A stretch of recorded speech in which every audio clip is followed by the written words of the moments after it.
Assalamualaikum warahmatullahi wabarakatuh. Alhamdulillahi rabbil alamin, wa bihi nasta'inuhu ala umuri dunya waddin. Asyhadu an la ilaha illallah wahdahu la syarika lah, wa asyhadu anna sayyidana Muhammadan abduhu wa rasuluh. Allahumma salli wa sallim wa barik ala sayyidina Muhammad wa ala alihi wa sahbihi ajma'in. Amma ba'd. Qala Allah subhanahu wa ta'ala fil Qur'anil Karim, a'udzu billahi minasyaitonir rajim, alladzi khalaqal mauta wal hayata liyabluwakum ayyukum ahsanu amala wa huwal azizul ghafur. Shadaqallahul azim. Ma'asyiral muslimin wal muslimat, jamaah salat subuh rahimakumullah. Allah subhanahu wa ta'ala begitu cinta dan sayangnya kepada kita. Pada pagi hari yang berbahagia ini Allah membuktikan cintanya kepada kita. Kita kembali diundang dan dipersilahkan, diberikan kesempatan untuk kembali bisa menikmati indahnya berzikir kepada Allah, indahnya berdoa kepada Allah, indahnya untuk mengadukan semua duka bahagia kita kepada Allah. Karena kalau kita pernah merasakan cinta sang ibu, yang kalau ada nyamuk pun sang ibu mau tidak tidur untuk menungguinya, yang dalam 9 bulan 10 hari sang ibu itu terus menjaga agar bayi yang dikandungnya selamat, tidak cacat, dan bisa menyambung ibadah doanya kepada Allah tatkala ia telah tiada. Sayang ibu kepada kita semua. Tapi ternyata ada yang lebih sayang dan lebih tinggi dan tak terhingga sayangnya itu. Itulah Ar-Rahim, yang maha menyayangi.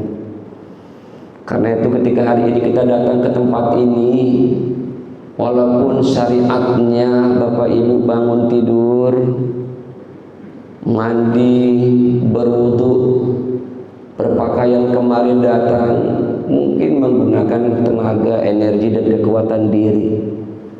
Tapi sebetulnya itu semua karena itu adalah anugerah dari Allah. Itu adalah sayangnya Allah kepada kita. Karena itu maka kita bersyukur kepada Allah pada pagi hari ini kita masih bisa datang ke tempat ini, bertemu dengan para penyembah Allah. Karena tidak semua orang berkesempatan mendapatkan hidayah itu. Mahal hidayah itu Bapak Ibu sekalian, mahal sekali. Orang seperti Abu Jahal sekalipun itu tak mendapatkan hidayah dari Allah, meskipun Rasul mubalighnya, meskipun Rasulullah SAW yang tampil untuk ceramah sama dia, tak dapat hidayah, bahkan pamannya beliau Abu Thalib. Makanya Umar bin Khattab yang dahulunya begitu membenci beliau berubah menjadi paling mencintai beliau. Saya tidak tahu apakah kita bisa merasakan cinta dan rindunya Umar bin Khattab seperti yang kita alami juga saat ini, rindu ingin bertemu dengan Rasulullah SAW. Bila saja pada suatu malam dimimpii ketemu dengan Rasulullah, Bilal, apakah kamu tidak rindu kepada aku? Engkau sudah lupa sama aku ya Bilal. Karena Bilal itulah yang sering diminta oleh Rasulullah untuk azan.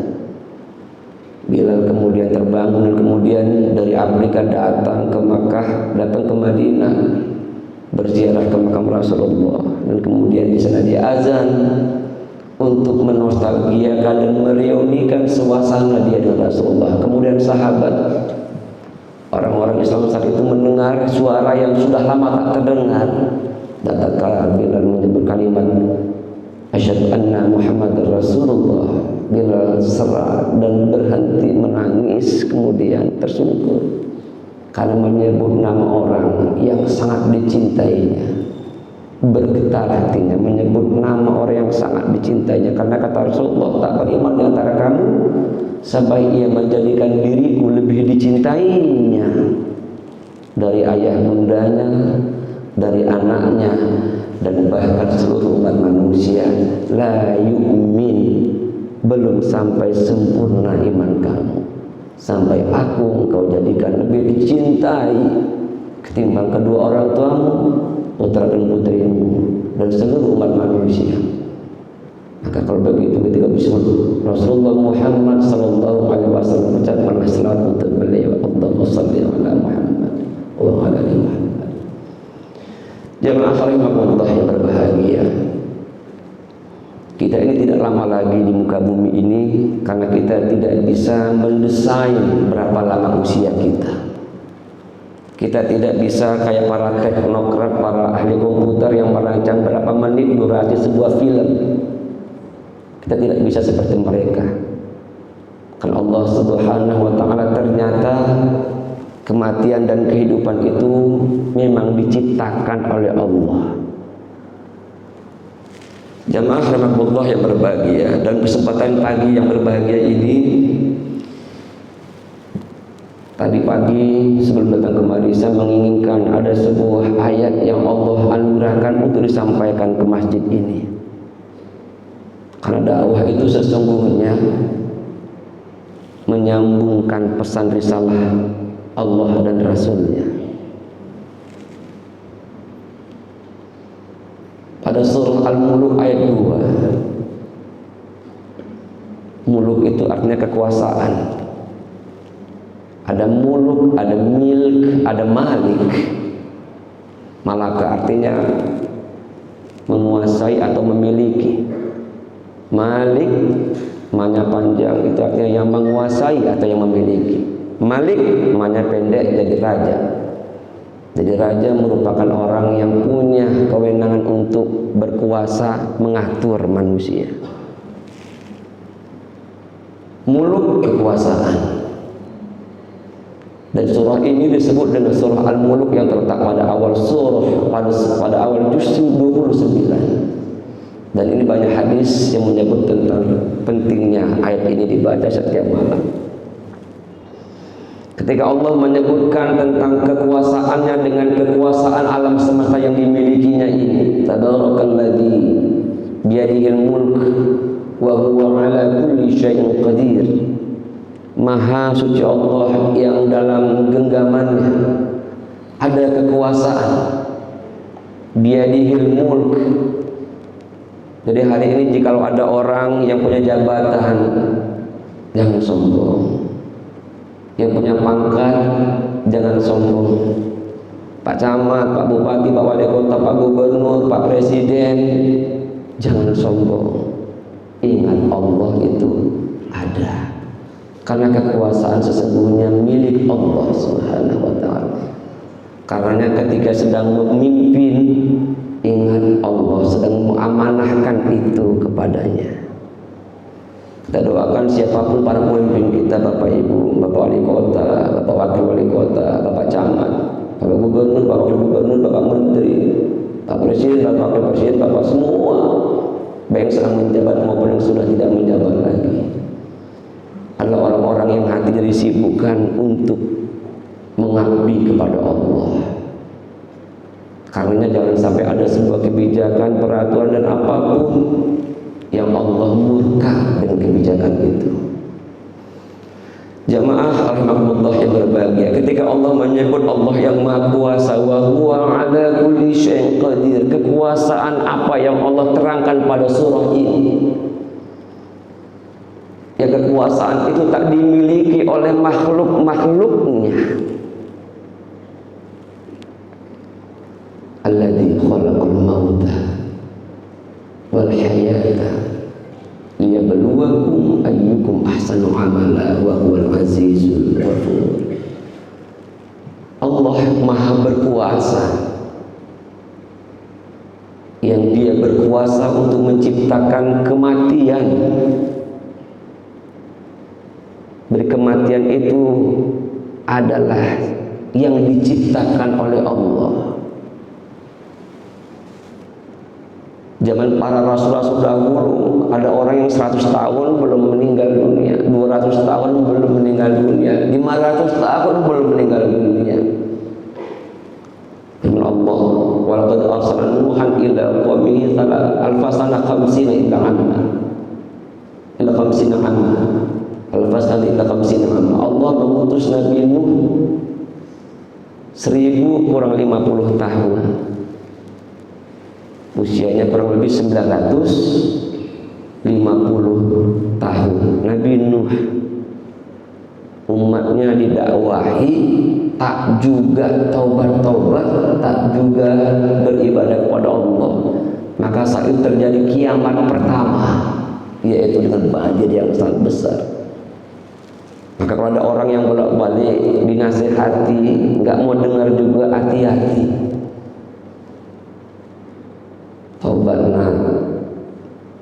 Taubatlah, tidak juga.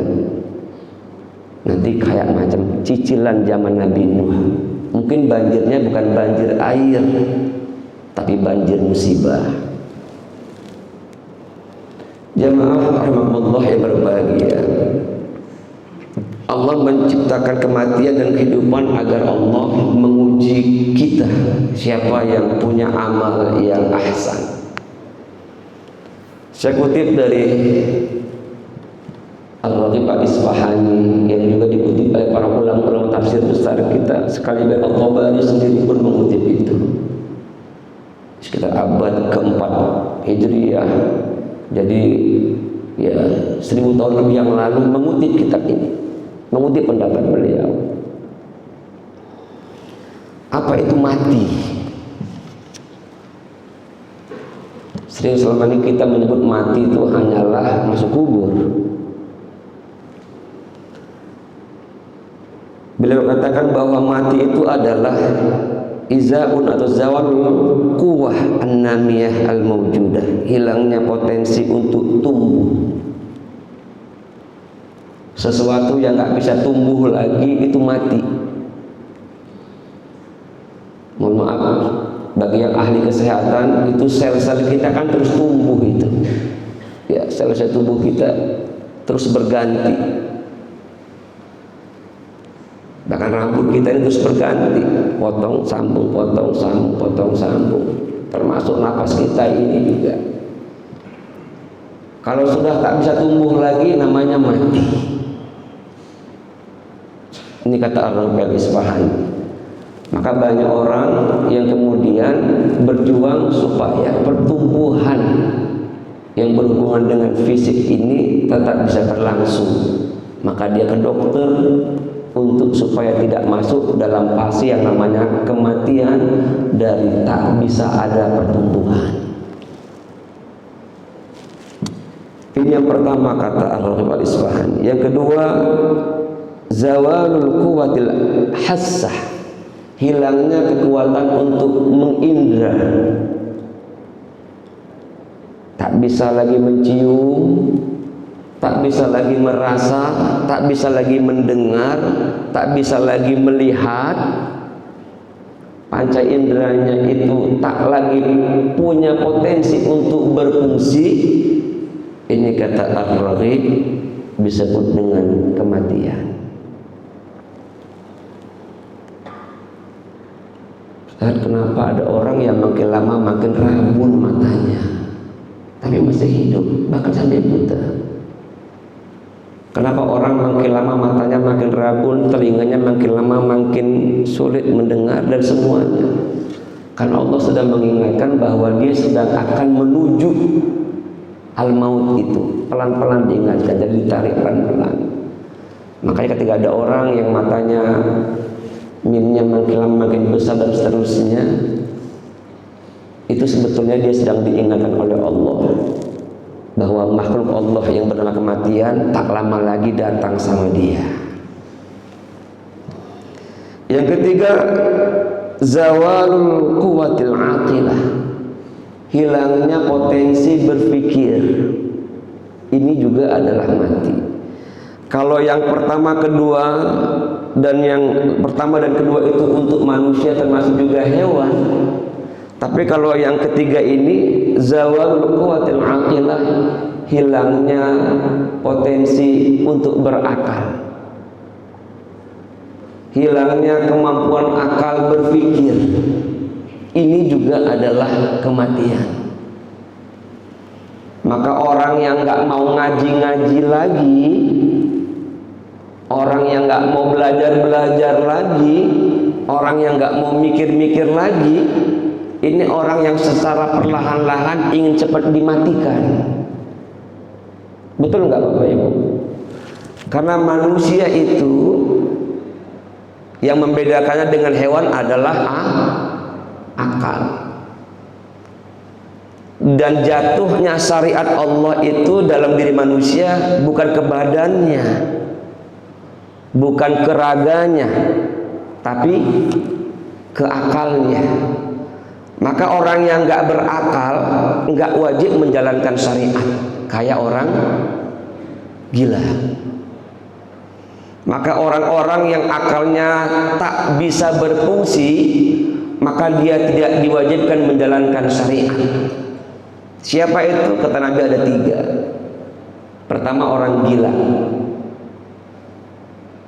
yang kedua orang tidur, yang ketiga adalah orang yang masih anak-anak sampai dia baligh. Makanya ada dalam fikih itu syarat orang berpuasa atau sholat itu syarat wajibnya adalah aqilun balighun, berakal dan akalnya itu sudah matang. Ada akal yang belum matang, maka namanya mumayyiz. Maka ada anak-anak yang umur 7 tahun, 8 tahun, dia belum baligh tapi mumayyiz, bisa membedakan benar salah, tapi belum matang, belum baligh, belum sampai. Kecerdasan intelektualnya, emosionalnya, dan spiritualnya belum. Dan karena akal itu sifatnya sangat abstrak, maka Allah kasih tunjuk kapan akal itu dipandang telah sampai matang. Kapan? Ketika laki-laki telah bermimpi, itulah isyarat telah matang. Kalau perempuan sudah haid, itulah tanda telah matang. Karena itu ingat jalankan syariat. Kenapa? Akalnya diminta untuk mengelola raga badannya. Jamaah rahimakumullah yang berbahagia, orang yang sudah tak lagi bisa menggunakan akalnya atau akalnya sudah nggak bisa berfungsi secara manusiawi, menurut Ar-Raghib ini dihitung sudah mengalami kematian sebagai manusia. Maka kadang, mohon maaf, kadang kalau kita lihat ada orang-orang yang mengalami ujian, karena kata Nabi, mohon maaf, orang yang majnun itu, orang gila itu bukanlah gila, tapi orang yang sedang dalam ujian, yang tak sanggup menerima ujian itu, akhirnya jadi gila. Ya, jadi ketika ada sahabat lagi kumpul, itu kerumunan, Nabi lewat, ada apa? Ya Rasulullah, ini ada orang gila. Kata Nabi, bukan, dia bukan orang gila, tapi orang yang sedang diuji oleh Allah. Karena banyak masalah, tak sanggup dia menampungnya.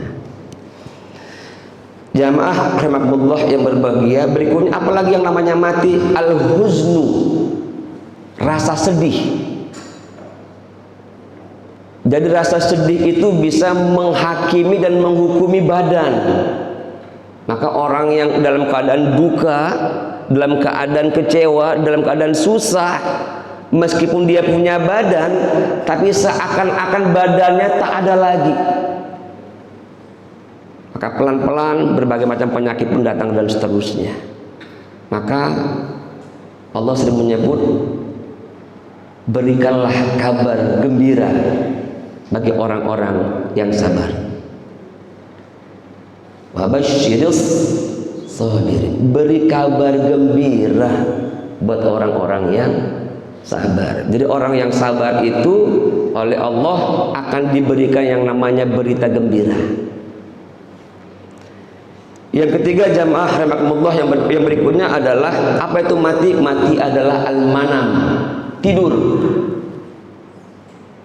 Jadi tidur itu adalah mati. Kata Ar-Raghib, al-manam mautun khafifun. Tidur itu adalah kematian ringan. Wal maut naumun thaqilun. Sedangkan kematian adalah tidur yang berat, yang panjang. Jadi tipis sekali sebetulnya. Jadi setiap malam sebetulnya kita sedang mengalami kematian ringan. Setiap malam. Dan itu sebetulnya ada latihan.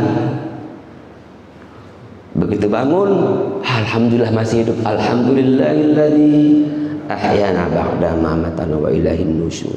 Kenapa? Karena saat itu dia sedang mautun khafifun, sedang mati ringan.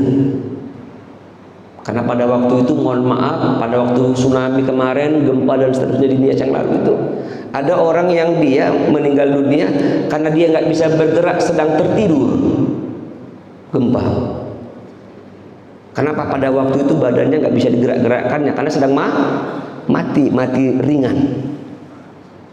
Jadi mati ringan itu bisa menjadi mati beneran jikalau Allah telah memutuskan dia pindah dari mati ringan menjadi mati berat.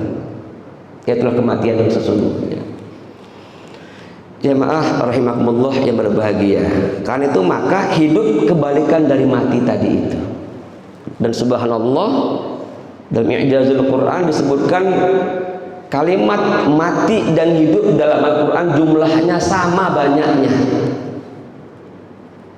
Ya, jumlah kata mati dan kata hidup itu di Quran jumlahnya sama. Ini berarti bahwa hidup dan mati itu jangan beda seriusnya. Kalau hari ini orang serius menyiapkan pakaian, kendaraan, tempat tinggal, serius, jangan sampai untuk yang mati tidak seserius dia menghadapi kehidupan itu. Karena jumlah kalimat di Quran antara mati dan hidup banyaknya sama. Karena itu ketika kita satu sisi menyiapkan kehidupan, di sisi lain sesungguhnya kita sedang menyiapkan kehidupan untuk persiapan kematian. Kalau makan, Allahumma barik lana fima razaqtana wa qina adzabannar. Kan ada wa qina adzabannar itu. Ya, peliharalah kami dari api neraka. Makan tapi cerita api neraka. Kenapa? Karena makan ini bukan membuat orang pasti hidup. Karena itu meskipun dia bisa makan, dahulu ada, mohon maaf, 2-3 tahun yang lalu di dekat Komplek Ar-Rahman sana ada suami sahabat saya. Itu meninggal keselak waktu makan. Waktu makan terselak dia, keselak ya namanya ya. Kemudian nggak bisa nafas, meninggal waktu habis subuh. Ya nggak susah-susah untuk buat orang meninggal dunia. Jamaah rahimakumullah yang berbahagia. Karena itu maka sesungguhnya apa yang ingin Allah skenariokan dengan hidup dan mati ini. Karena sebetulnya dulu tak ada yang manusia hidup itu. Kuntu kanzan makhfiyan, dulu kata Allah aku sesuatu yang tersembunyi. Tak ada yang tahu aku itu ada. Malaikat tak ada, langit tak ada, bumi tak ada, manusia tak ada. Kuntu kanzan makhfiyan, aku sendirian.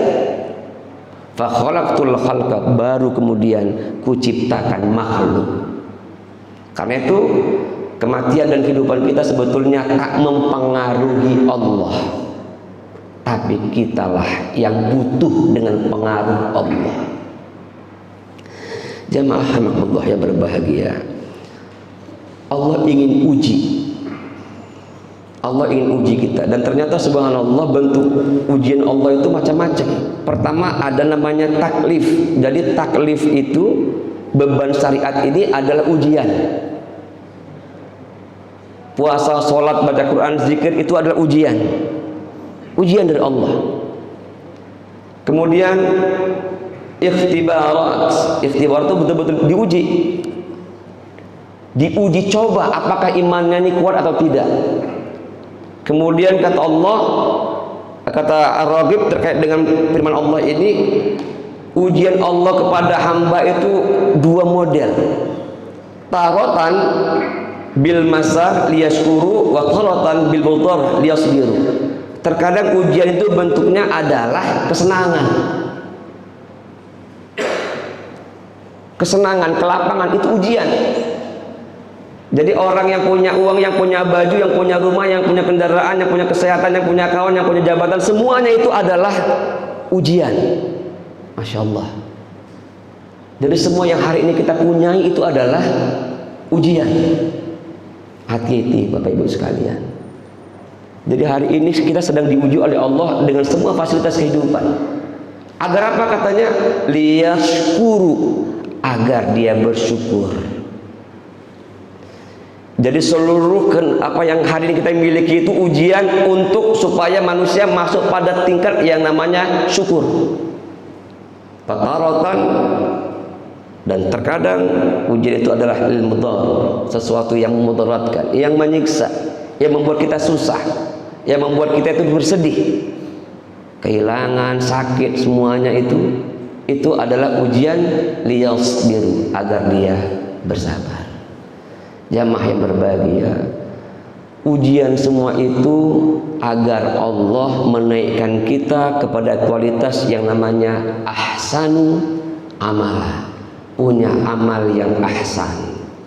Kata Fudail bin Iyad, amalan yang ahsan, amal yang terbaik itu adalah amalan yang punya dua rukun, dua unsur. Unsur pertama, apa rukun daripada ahsanu amala?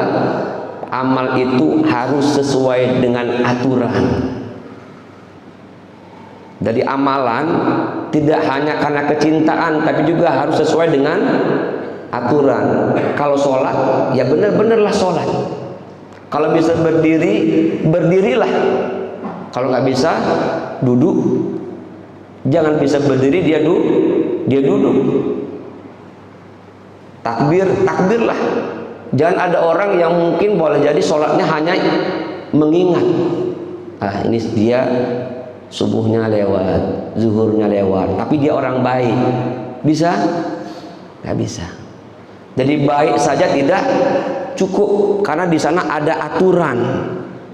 Nabi itu kurang apa baiknya? Ya, tidak ada orang di muka bumi ini yang oleh masyarakatnya diberikan gelar namanya Al-Amin. Maka Nabi sebelum sebagai Rasulullah di usia 40 tahun, Nabi itu sudah lama digelari oleh para orang-orang Makkah saat itu dengan Al-Amin, jujur. Maka hari ini kalau ada orang hanya fokus dengan jujur, baik, tapi tak sholat, tak menjalankan syariat, tak cukup, belum ahsanu amalan. Maka negeri ini kalau mau stabil bersihnya, makmurnya, sejahteranya, jalankan syariat Tuhannya. Jangan hanya pertumbuhan ekonomi dan kesejahteraan kemakmuran bangsanya saja. Karena itu sudah ada masa dulu namanya zaman negeri Sabah, Ratu Balkis, makmur sampai burung hudhud berhenti. Biasa apel pagi dia telat.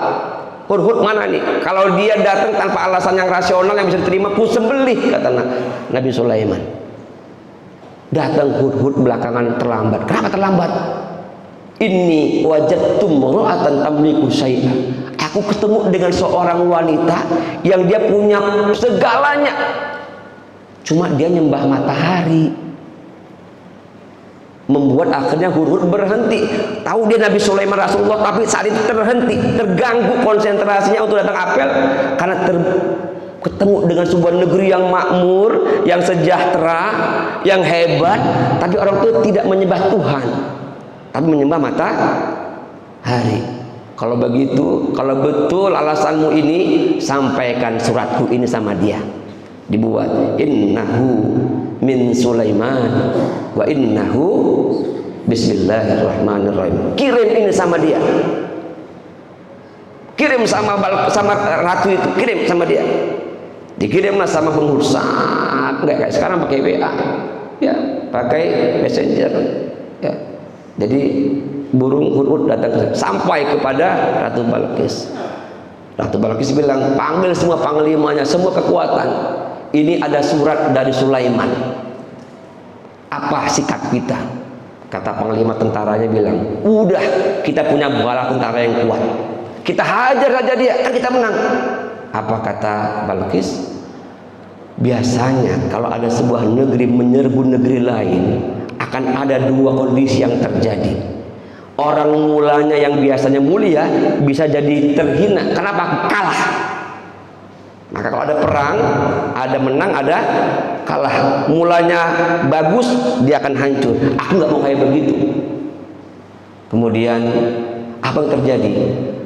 Kirim diplomat kepada Sulaiman. Dikirimlah harta yang banyak kepada Nabi Sulaiman. Apa yang terjadi? Utusan bilang sama Balqis, aku punya harta yang cukup banyak, yang tentaraku kalau dia mau menghadapi nggak akan sanggup menghadapi tentaraku, kata Nabi Sulaiman. Bilang sama dia. Akhirnya Balqis datang menuju Nabi Sulaiman untuk kemudian akhirnya ternyata ujung-ujungnya adalah menyembah Allah. Tidak ada kemakmuran dan kehebatan itu tanpa di sana ada atas berkat rahmat Allah yang Maha Kuasa. Jamaah rahimahullah yang berbahagia. Oleh karena itu maka jalankan aturan dan prosedur. Ini yang pertama. Yang kedua, jamaah yang berbahagia, kata Fudail bin Iyad bahwa amal yang terbaik adalah amal yang ikhlas. Bapak Ibu, kita nggak tahu semua ngumpul di sini nampaknya soleh-soleh, pakai peci, baju kuku, pakai telegung dan semuanya. Tak tahu kita siapa yang ada di hati masing-masing. Kata iblis, ya Allah, ingat ya Allah, Engkau telah hinakan aku dengan Adam ini, tapi aku berjanji akan kusesatkan semua anak cucu Adam. Ini janjiku. Silakan, kata Allah. Tapi engkau tidak akan bisa menyesatkan hamba-hambaku yang ikhlas. Jamaah rahimakumullah yang berbahagia. Mudah-mudahan ikhlas dalam amal ini bisa kita jalankan walaupun terkadang berat. Karena ikhlas itu bermainnya dalam alam yang tak nampak, di hati kita. Ya. Dan hati-hati kalau ada orang yang amalannya ada unsur meskipun dia sholat, kata Allah, fawailul musallin alladzina hum an sholatim sahun alladzina hum yuraun. Orang yang amalan-amalannya itu hanya untuk framing diri, citra diri, itu fawailul lil musallin, celaka buat mereka. Kata Nabi bahwa riya itu adalah syirik yang khafi. Jamaah rahmatullah yang berbahagia, karena itu maka dua jenis unsur ini mari kita isi dalam mengisi kehidupan ini. Dalam hidup ini kita berkontestasi dan berlomba untuk pertama jalankan aturan Allah dengan baik dan benar. Dan yang ketiga, ikhlaslah kita dalam menjalankan semua perintah-perintah Allah. Karena yang ikhlas inilah nanti yang akan sampai kepada Allah. Kata Allah, la yanalullahu luhubuha wala dima'uha walakin yanalu taqwa minkum. Daging dan darah 9 kurban itu bukan itu yang sampai kepada Allah, tapi takwa di dada mereka itu yang akan sampai kepada Allah Subhanahu wa taala. Mudah-mudahan tausiah pagi ini ada kebaikan dan keberkahan di dalamnya. Mudah-mudahan seluruh keluarga besar jamaah Masjid Al-Muhajirin dan di sekitarnya adalah orang-orang yang dipilih oleh Allah menjadi hamba-hamba yang soleh, dan kita insyaallah husnul khatimah. Ya Bapak Ibu, kita ingin perjuangan kita di bumi ini karena kita adalah muhajir. Kita muhajir semuanya. Kita orang sedang berhijrah. Sedang apa? Kita sedang berhijrah ke dunia, akan pindah ke alam barzah. Jangan sampai salah tingkah kita di sini. Jangan salah aksi, jangan salah berbuat, karena nanti ada dan berbagai perbuatan sekecil apapun itu akan ditunjukkan oleh Allah. Dan faman ya'mal mithqala dzarratin khairan yarah faman ya'mal mithqala dzarratin syarran yarah. Sekecil apapun itu akan ada efek baik masa kini maupun pada masa ukhrawi nanti. Terima kasih, mudah-mudahan punya banyak manfaat. Mari sama-sama kita akhiri tausiah pagi dengan ucapan dan munajat kepada Allah Subhanahu wa taala. Astaghfirullahalazim. Astaghfirullahalazim. Astaghfirullahalazim. Astaghfirullahalazim alladzi la ilaha illa huwal hayyul qayyum wa atubu ilaih. Li nabiyina Muhammadin sallallahu alaihi wasallam wa ala hadhihi an-niyyah al-Fatihah. A'udzu billahi minasyaitonir rajim. Bismillahirrahmanirrahim. Alhamdulillahi rabbil alamin. Arrahmanir rahim. Maliki yaumiddin. Iyyaka na'budu wa iyyaka nasta'in. اهدنا الصراط المستقيم صراط الذين أنعمت عليهم غير المغضوب عليهم ولا الضالين. نعوذ بالله من الشيطان الرجيم. بسم الله الرحمن الرحيم. الحمد لله رب العالمين والصلاة والسلام على أشرف الأنبياء والمرسلين وعلى آله وصحبه أجمعين. اللهم إنا نسألك بأننا نشهد أنك أنت الله لا إله إلا أنت الأحد الصمد الذي لم يلد ولم يولد ولم يكن له كفوا أحد. اللهم اغفر لنا ذنوبنا ولوالدينا وارحمهما كما ربيانا صغارا ولجميع المسلمين والمسلمات والمؤمنين والمؤمنات الأحياء منهم والأموات برحمتك يا أرحم الراحمين. اللهم اجعل جمعنا هذا جمعا مرحوما وتفرقنا من بعده تفرقا معصوما. Allah yang maha agung, yang maha kasih, yang maha penyayang, di pagi ini ya Allah, berikanlah kami hidayah dan kekuatan untuk bermunajat kepadamu dengan hati yang tulus dan khusyuk kepadamu ya Allah. Ya Allah, andai sampai detik ini masih ada sekecil apapun dosa pada hati kami, tolong ampunkan ya Allah. Kalau hingga saat ini ada rasa tak syukur kami pada nikmat-Mu ya Allah, ampunkan ya Allah. Kalau hingga saat ini ada ibadah yang belum kami lakukan yang menurut-Mu ada harus dilakukan, ampunkan ya Allah. Kalau hingga saat ini kami belum berbakti kepadamu dan memberikan kebaikan kepada hamba-hamba-Mu ya Allah, tolong ampunkan ya Allah. Allahumma ya Allah ya Arhamar Rahimin, berikanlah kebahagiaan kepada orang-orang yang kami cintai, kepada ibunda kami ya Allah, kepada ayahanda kami ya Allah, kepada suami kami, kepada istri kami, kepada putra-putri kami, kepada kawan-kawan dan rekan kami, kepada pemimpin kami ya Allah. Allahumma ya Arhamar Rahimin, berikan kami kesehatan ya Allah. Hadiahkan negeri dengan baldatun thayyibatun rabbun ghafur ya Allah. Jauhkan kami dari berbagai macam musibah ya Allah. Kembalikan negeri ini ya Allah dalam kondisi yang damai, nyaman dan penuh ketaatan kepadamu ya Arhamar Rahimin. Allahumma ya Allah, tetapkan hati kami untuk terus berada dan beribadah kepadamu ya Arhamar Rahimin. Rabbana taqabbal du'aana innaka antas samiul alim wa tub 'alaina ya Allah innaka antat tawwabur rahim. Rabbana atina fid dunya hasanah wa fil akhirati hasanatan wa qina 'adzaban nar. Wa sallallahu ala sayyidina Muhammadin wa ala alihi wa sahbihi ajma'in. بفضلك سبحان ربك رب العزة عما يصفون وسلام على المرسلين والحمد لله رب العالمين.